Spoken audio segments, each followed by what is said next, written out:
Димитриевски за неговия кураж и за неговото желание да включи отново Македония на пълна скорост в влизането в европейското семейство. Ние от България и от Европа очакваме с нетърпение влизането на Македония в Европейския съюз и господин Димитриевски е именно такъв човек, който изключително много помага за това.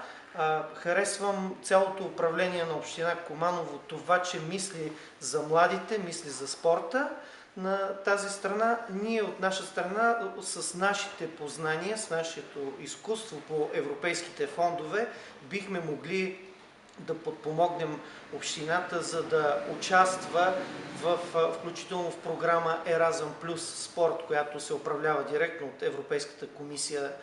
И това е една програма за организиране на спортни състезания, по която бихме могли да кандидатстваме за средства до 500 000 евро, за да може с тези средства да се финансират едни приятни спортни състезания и тук в Куманово да се съберат много страни, защото изискването на тази програма е участие на минимум 10 партньора от минимум 10 държави.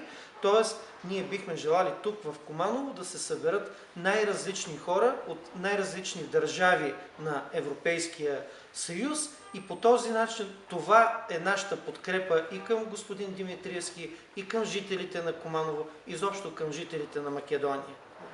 Благодаря.